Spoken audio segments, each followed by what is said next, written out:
chers parents, chères autorités, chers encadreurs, chers camarades étudiants, mesdames, messieurs, chers invités, salam alaikum. L'amicale des étudiants guinéens de l'université Nelson Mandela de Dakar a le plaisir de vous accueillir au sein de ce temple du savoir dans le cadre de la conférence islamique suivie d'une rupture commune que nous avons initiée. Au nom de l'amicale et à mon propre nom, je vous souhaite la bienvenue et vous remercie de votre présence. Je profite de cette occasion pour rendre grâce à Dieu et remercier mes camarades qui m'ont fait de ma modeste personne le président de l'amicale. Mesdames, messieurs, avant de clore mon discours, je voudrais vivement dire à mes camarades étudiants que pour réussir nos études, il faut s'armer du courage, d'abnégation, de sacrifice, bref, et renoncement au loisir, qu'il faut perdre du temps inutilement. Je ne saurais finir mon propos sans pouvoir autant adresser mes remerciements à l'endroit des bonnes volontés qui contribuent financièrement et matériellement à la réussite de cet événement. Nos remerciements vont également à l'endroit de nos chers invités ici présents qui ont laissé toutes leurs préoccupations pour venir honorer cette invitation. Je vous remercie. En tout cas, c'est un honneur et un grand plaisir donc, de venir assister à la conférence qui est vraiment d'une très haute facture, il faut le dire, mais également de venir aussi donc, représenter donc, la direction de l'école. Ce sont des moments forts, donc, des moments de retrouvailles, de communion qu'il faudrait encourager. Parce que lorsque les gens sont ensemble, en faisant cours, en partant, souvent on n'a pas le temps d'échanger. Il n'y a que ces moments où les gens peuvent se retrouver, discuter, manger ensemble, etc. Mais ça va aussi renforcer davantage vos liens de camaraderie. Et ça, c'est extrêmement important. En tout cas, nous, en ce qui nous concerne, nous sommes très heureux donc, d'être là avec vous. C'est vrai que j'ai été informé, je pense, hier ou avant-hier. J'ai dû annuler un programme pour être là. Et si c'était à refaire aussi, je vais refaire exactement la même chose. Voilà, pour montrer que nous attachons quand même une attention particulière à tout ce que nos étudiants organisent.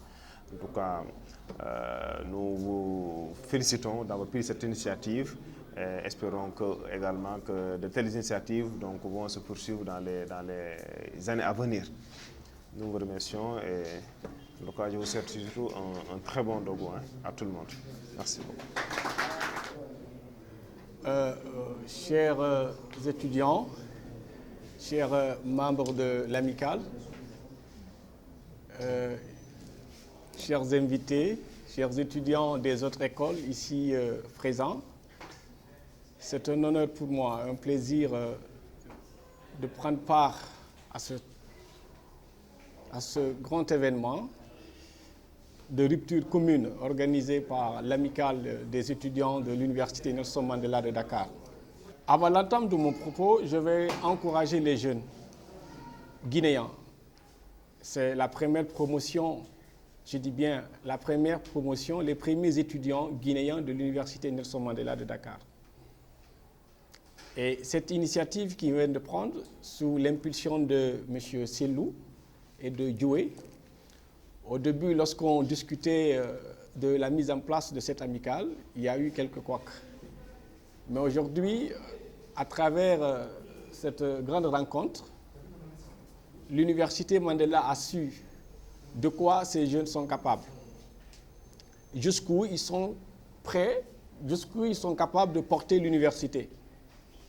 Donc, c'est de vous dire que l'UNM Dakar, au nom du directeur, qui m'a instruit, parce qu'ils avaient reçu la lettre, qui n'a pas pu effectuer les déplacements pour des raisons personnelles, il me charge de vous transmettre ces messages d'encouragement et de salutation et qu'il est prêt à vous accompagner.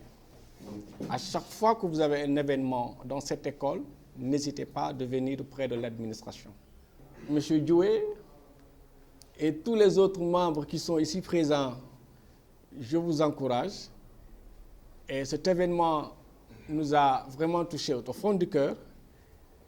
Nous allons restituer ceci au conseil, c'est-à-dire au conseil d'administration de l'école, n'est-ce pas, à toute l'administration.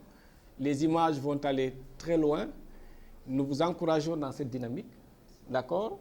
Et chaque année qu'il y a un événement ici, n'hésitez pas. Bonjour tout le monde. Je m'appelle Diallo Mamadou Djoué. Je suis étudiant en Master 1 à l'Université Nelson Mandela de Dakar et membre de l'amicale des étudiants guinéens ici à l'université. Pour cet événement, pour ce mois saint de Ramadan, nous avons jugé nécessaire d'organiser une conférence islamique au nom de tous les étudiants de cette université, mais en particulier pour l'intégration et pour l'unification des relations entre les différentes universités. Donc, sans plus tarder, en attendant le conférencier du jour, je vais passer la parole à nos étudiants qui sont entre autres M. Moustapha, étudiant en Master 1, et M. Lamine, étudiant en licence droit. Donc, ils vont respectivement nous lire le Coran en attendant l'arrivée du conférencier en question.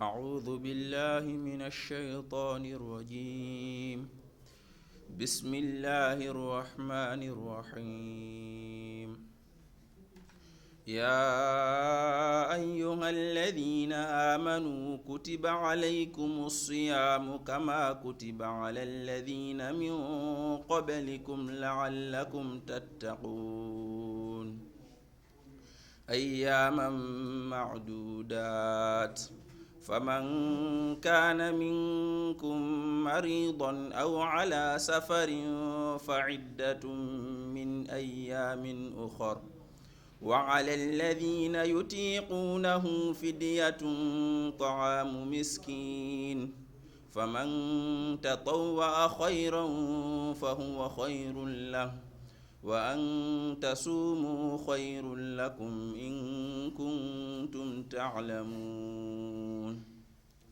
شهر رمضان الذي أنزل فيه القرآن هدى للناس وبينات من الهدى والفرقان فمن شهد منكم الشهر فليصم ومن كان منكم مريضا أو على سفر فعدة من أيام أخر يريد الله بكم اليسر ولا يريد بكم العسر ولتكملوا العدة ولتكبروا الله على ما هداكم لعلكم تشكرون وإذا سألك عبادي عني فإني قريب أجيب دعوة الداعي إذا دعان فليستجيبوا لي وليؤمنوا بي لعلهم يرشدون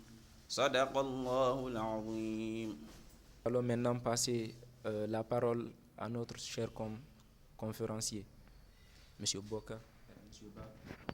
الله نحمده ونستعينه ونستغفره ونستهديه نعوذ بالله من شرور أنفسنا ومن سيئات أعمالنا من يهده الله فلا مضل له ومن يضلل فلا هادي له أشهد أن لا إله إلا الله وحده لا شريك له أشهد أن محمدا عبده ورسوله صلى الله عليه وعلى آله وأصحابه ومن تبعهم بإحسان إلى يوم الدين وسلم تسليما كثيرا أما بعد. ما شاء الله الحمد لله. يا أيها الذين آمنوا اتقوا الله حق تقاته ولا تموتن إلا وأنتم مسلمون. يا أيها الناس اتقوا ربكم الذي خلقكم من نفس واحدة وخلق منها زوجها وبث منهما رجالا كثيرا والنساء واتقوا الله الذي تساءلون به والأرحام إن الله كان عليكم رقيبا. يا أيها الذين آمنوا اتقوا الله وقولوا قولا سديدا يصلح لكم أعمالكم ويغفر لكم ذنوبكم ومن يطع الله ورسوله فقد فاز فوزا عظيما. Qu'Allah agrée notre chahr Ramadan Mubarak qu'Allah nous pardonne tous les péchés que nous avons faits, les péchés d'avant, présents et les péchés à venir, qu'Allah nous pardonne dans sa miséricorde immense. Rappelez la parole d'Allah. Allah nous dit dans le Coran,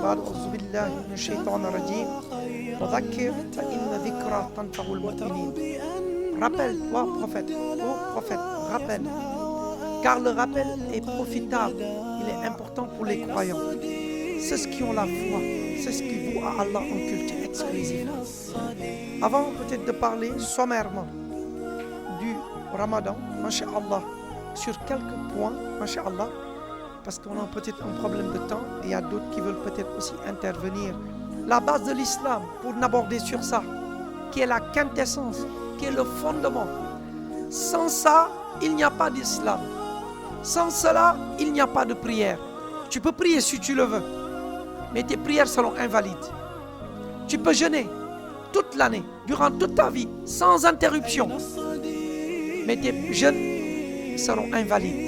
Tu peux faire le pèlerinage chaque année, durant toute ta vie, mais le pèlerinage seront invalides. Tu peux sortir la zakat à coups de milliards. Sans cela, cela devient invalide. Lis le Coran 1000 fois par jour, durant toute ta vie. Sans cela, ça devient invalide. C'est quoi le tawhid? La ilaha illallah. Le tawhid, l'unicité d'Allah. Vous savez que l'islam comporte 5 piliers. J'en viens à la religion qui a 3 degrés. Il dit i'lam anna ad-din maratibun. Sache que la religion est constituée de 3 degrés, de 3 étages, de 3 grades, de 3 niveaux. Ces 3 niveaux constituent la totalité de l'islam. Il a intitulé tel quel, l'islam a été bâti sur 5 piliers. Il dit, An Abdullah ibn Omar radiallahu anhuma, rapporté par ce compagnon, le fils d'Omar ibn al-Khattab, qu'Allah leur fasse les agrès tous les deux. Il dit, Omar ibn al-Khattab, c'est le 2e calife du prophète sallam. Les califes dirigés sont 4, Abu Bakr, Omar, Ousmane, Ali. Mais les sahaba sont des milliers. Masha'Allah. Donc Omar ibn al-Khattab, qui est le 2e qui vient Abu Bakr Siddiq, son fils qui est Omar, Abdullah ibn Omar, qui est un grand sahabi, qui était tellement accroché à la sunna du prophète sallallahu alayhi wa sallam, il était un exemple. Allah musta'an. Quand tu le vois, c'est comme si tu avais vu le prophète. Tellement qu'il était exigeant vis-à-vis de lui, dans l'application de la sunna du prophète. C'est lui qui nous rapporte ce hadith. Il dit, قال رسول الله صلى الله عليه وسلم بني الإسلام على 50. L'islam a été bâti, construit sur 5 piliers que vous savez mieux que moi. Shahadati, l'attestation an la ilaha illallah, qu'il n'y a de divinité digne d'être adorée. Il n'y a de divinité digne d'être adorée en vérité et d'être obéi absolument de droit si ce n'est qu'Allah. Ay la ma'bud bi haqq illallah. Je suis toujours sur le premier pilier. Wa anna Muhammadan Rasulullah. Et que Mohammed est un envoyé d'Allah. Ensuite, wa iqamis salah, l'accomplissement des 5 prières quotidiennes. Salatul Subh, la prière du matin. Zohr, celle de 14. Asr, celle que nous venons de faire, masha'Allah, 17. Maghrib, la prière du crépuscule. Al-Isha, la prière de la nuit. Il dit l'accomplissement de ces 5 prières qui sont obligatoires, qui est le 2e pilier de l'islam. Wa itta zakat, l'acquittement de l'aumône légale. Il y a aumône et aumône légale. L'aumône, c'est pas ce que tu donnes, 1000 francs, 100 francs, du sucre, ça c'est de l'aumône. Mais l'aumône légale, c'est la zakat. C'est un des piliers de l'islam. Tu peux ne pas t'en passer si tu as les moyens. C'est une obligation. Sur Isa ibn Maryam, qui est Jésus, Isa ibn Maryam. At-Tawrat, révélé sur Moussa alayhi salam. Az-Zabour, révélé sur Daoud alayhi salam. Al-Qur'an, révélé sur le prophète Mohammed sallallahu alayhi wa sallam. Tous les livres saints qu'Allah a révélés, tu dois croire fermement à ces livres-là. En matière de religion, on entre totalement. On n'entre pas un pied, on sort l'autre. Là, abadan. Donc, qu'Allah nous guide et qu'il nous préserve. C'est 4. Ensuite, 2, al-iman bil yawmil akhir. Tu dois croire au jour du jugement dernier. Un jour arrivera inéluctablement. Comme nous sommes assis ici, toutes les créatures, sans exception, c'est le jour de Yawm al-Qiyamah, le grand jour du jugement dernier. C'est un rendez-vous inéluctable, inévitable. Donc, on doit croire à ce jour-là, avoir une ferme foi, une conviction en cela. Et le 6e, c'est al-iman bil-qadar. Croire au destin, khayrihi wa sharrihi. Tout ce qui vient en bien, alhamdulillah. Une réussite, masha'Allah, un cadeau, un bonheur, un plaisir, alhamdulillah. Mais si c'est le contraire, une maladie, un échec, une catastrophe, tu dis alhamdulillah ala kulli hal. Qu'Allah nous préserve, ya Rabbi. Dernier, c'est al-ihsan. Là où s'arrête, c'est le plafond, c'est la bienfaisance. La bienfaisance. Que tu sois bienfaisant, que tu adores Allah. Hu an ta'budallah ka'annaka tara. Fa in lam takun tara fa innahu yarak. La bienfaisance, c'est quoi? Al-ihsan, c'est quand tu auras accompli ton islam et ton iman, ta foi, que tu sois mu'min, que tu arrives le degré. Al-ihsan, c'est ka'an ta'budallah, que tu adores Allah. Ka'annaka tara, comme si tu vois Allah, comme là je vous vois. Fa in lam takun tara, si tu ne le vois pas, effectivement, personne d'entre nous n'a vu Allah. Personne d'entre vous. Personne d'entre eux. Nul n'a vu Allah ici sur terre. Cher frère dans la foi, il dit fa in lam takun tara fa innahu yaraka. Si tu ne le vois, sache que Allah il est en train de te voir. Là où que tu sois, en tout lieu et en tout temps. Depuis avant que tu sois créé, depuis que tu es dans le ventre de ta maman, Allah sans le craindre. S'il voit que nous, on ne craint pas notre Seigneur à juste titre, c'est parce que notre connaissance dans l'islam laisse à désirer. On fait beaucoup d'efforts dans les études, mais on n'en fait pas autant pour notre religion, qui est notre salut éternel. Chers frères, pour revenir sur le thème, le tawhid passé aux jeunes. Le prophète, pendant 10 ans, il a forgé les sahaba. Il les a éduqués, il les a enseignés, il les a entraînés, il les a orientés dans le tawhid, la ilaha illallah. Et j'ai dit que même des compagnons sont décédés pendant ces 10 premières années. Ils n'ont pas prié, ils n'ont pas jeûné, ils n'ont pas sorti la zakat, ils n'ont pas fait de pèlerinage. Et c'était des gens du paradis. Parce qu'ils avaient la base, la fondation, la clé du paradis. Miftahul Jannah, la ilaha illallah. Donc chers frères, al-ilm ala hadil kalima. Les sahaba, ils ont appris sur les 10 ans le tawhid. La connaissance de la ilaha illallah, qui est la clé du paradis. Ils avaient al-yaqin ala hadil kalima. La quoi? La certitude. La certitude. Al-yaqin huwa kamalu ilm biha al-munafi li shakki wa rayb. C'est une connaissance globale et totale. Mais la connaissance, c'est le premier pilier de la ilaha illallah. Et pour ça, après cela, je conseille à mes frères ici, qu'il y a un bureau qui s'occupe de ça, après le ramadan, qu'ils aient un programme pour l'enseignement du tawhid. Wallahi, celui qui se forge sur le tawhid, il a la garantie du paradis. Demandez le Coran, demandez les hadiths du prophète et tous les savants de la terre, et vous viendrez me consulter. L'attitude sur la ilaha illallah, c'est al-ikhlas. Avoir la sincérité quand tu dis cette parole, la ilaha illallah. Tu ne dois pas le dire pour que les gens t'entendent dire la ilaha illallah, ou bien chanter dans la rue, la ilaha illallah, la ilaha illallah. C'est bien, il faut le dire, mais tu dois le dire avec connaissance. On te pose, il y a des gens, wabillahi alaykum, tout de suite, pose une question, une interrogation, tout de suite sur la ilaha illallah, tout de suite nous. Commencez par moi. Moi je crains peut-être si j'ai un, je vais louer Allah. Je ne dis pas que je vais avoir 10, un même si j'ai, alhamdulillah. Al-ilm ala hadil kalima. On doit apprendre la ilaha illallah par la base et suivre le cheminement que le prophète a suivi et qu'on ne saute pas les étapes, qu'on ne back pas, qu'on ne prenne pas de raccourcis. Ça, après le ramadan, ceux qui veulent, ils peuvent coordonner. On a des savants qui sont là, au Sénégal, masha'Allah, et qui sont respectés même en Arabie Saoudite. Masha'Allah, des chers, qu'Allah les protège. Pour ne pas citer leur nom, ils sont connus. Masha'Allah, approchez Omar, il vous dira la sincérité sur la ilaha illallah. Après avoir eu la connaissance, après avoir eu la certitude, la ilaha illallah, tu dois le dire avec sincérité. Yabtaghi bizalika wajha Allah. Tu dois y viser que l'auguste se fasse d'Allah. Tu as la connaissance, tu as la certitude, tu dois le dire avec sincérité. C'est là que cela te profitera, que tu vas tirer profit. La chaque. Mais ce n'est pas en disant la ilaha à longueur de temps, alors que tu ignores, et que tout de suite tu fais le contraire de la ilaha illallah. C'est-à-dire que la ilaha illallah, il y a des choses qu'il t'ordonne et qu'il t'interdit. Masha'Allah. Mais quand tu es ignorant, tu le dis. Tu arrives à faire une chose qui le contredit, on va amener des versets après. Sidq ala hadil kalima. C'est avoir la certitude. D'abord, j'ai dit la connaissance sur la ilaha illallah. Le deuxième, c'est la certitude sur la ilaha illallah. La certitude. Troisièmement, al-yaqin, al-ikhlas. C'est la sincérité sur la ilaha illallah. Le quatrième, c'est as-sidq.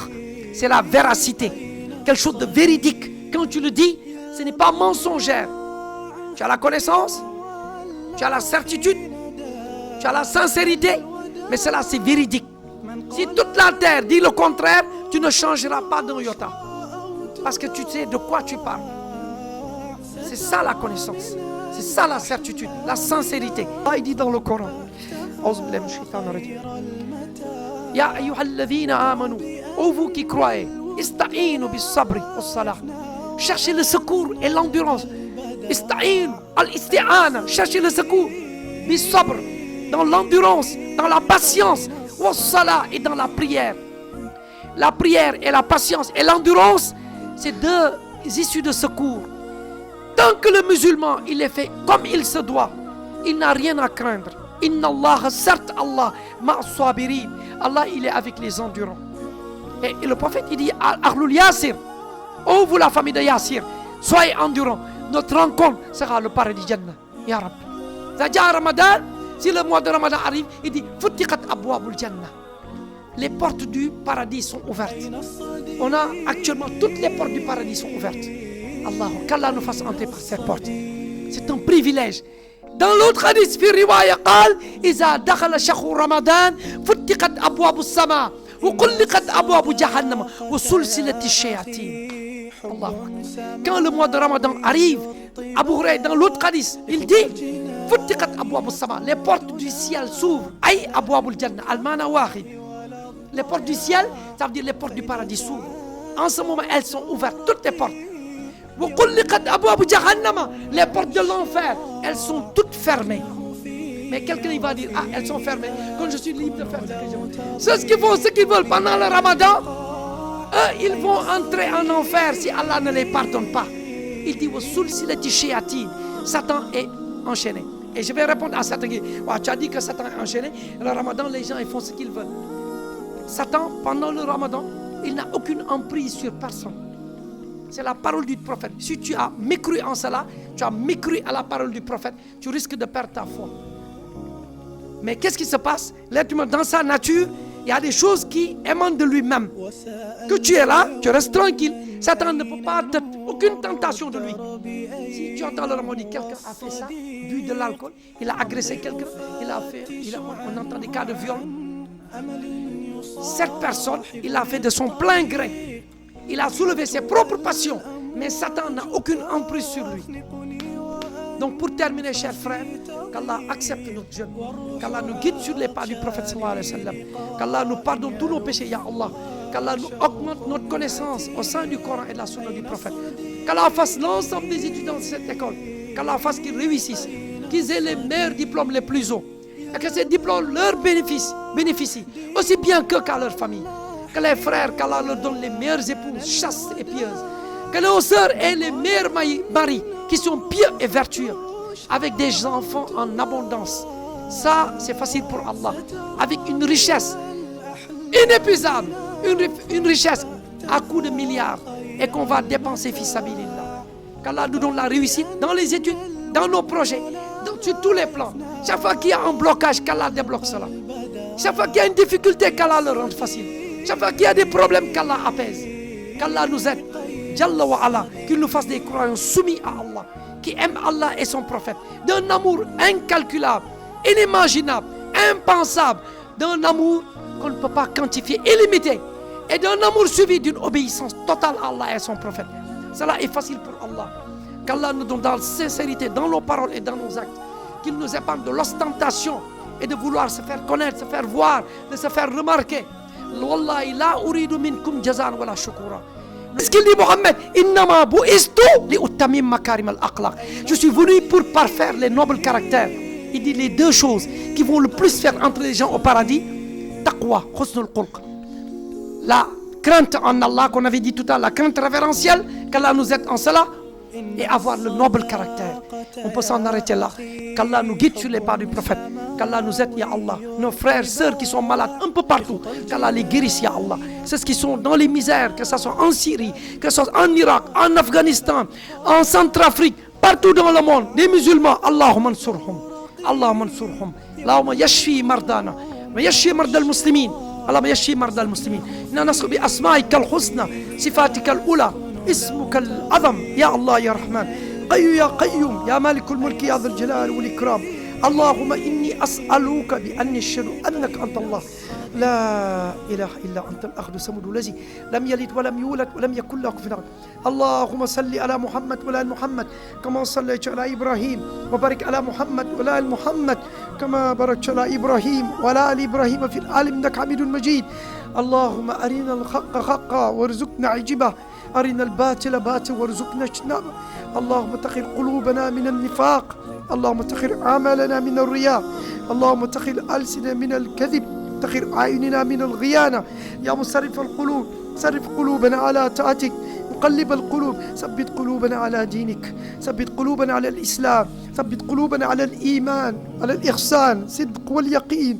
انقياد والإخلاص محبة على الله ورسوله اللهم ربي اغفر لي ولوالدي مغفرة وللمؤمنين والمؤمنات ولجميع المسلمين والمسلمات والأحياء والأموات ربي ارحمهما كما ربياني صغيرا اللهم ربي اغفر لي ولوالدي مغفرة وللمؤمنين والمؤمنات ولجميع المسلمين والمسلمات والأحياء والأموات ربي ارحمهما كما ربياني صغيرا نسأل الله يا الله سلامة والعافية والتوفيق نسأل الله أزواج صالحات معلمات مجاهدات محسنات خاشعات ذاكرات صابرات وكثرة أولاد صالح حفاظ القرآن ذرية الصالحين رزقا طيبا واسعا قناة حياة طويلة طيبة نحن عبادك نحن ضعفاء نحن فقراء إليك أنت ربي ربنا ورب العالمين خالق كل شيء أنت بكل شيء عليم إنك على كل شيء قدير يا من بيده ملكوت كل شيء أنت يجير ولا يجار عليه أنت الرزاق ذو القوة المتين يرزق من يشاء بخير حساب يا رؤوف بالعباد اللهم يشفي مرضانا يشفي مرضى المسلمين اللهم يشفي مرضى المسلمين في البيوت والمستشفى حيثما يكون في الأرض يا رب العالمين اللهم ارحم أموات المسلمين اللهم اغفر لهم وارحمهم اللهم اغفر لهم وارحمهم اللهم اغفر لهم وارحمهم اللهم ثبت منطقهم عندك في الدنيا حسنة وفي الآخرة حسنة وقنا عذاب النار جعلنا الله من الصالحين من المؤمنين من المحسنين من الخاشعين من الذاكرين من الصابرين من المتقين من الصديقين من المتوكلين من الموحدين يا من من الموحدين أين الصديق يا من من الموحدين من المتحابين في الله يوم لا ذل إلا ذلي قليل جد باب ريان إن الصداقة يا أخي حب سماوي ارتباع بخطى الجنان يا رب لي في أبواب الجنة من أهل الجنة فردوس الأعلى بجانب نبينا محمد صلى الله عليه وسلم يوم يكون له الشراء سكنه في وفي أسكن لو تضيق بنا البقاع أين الصديق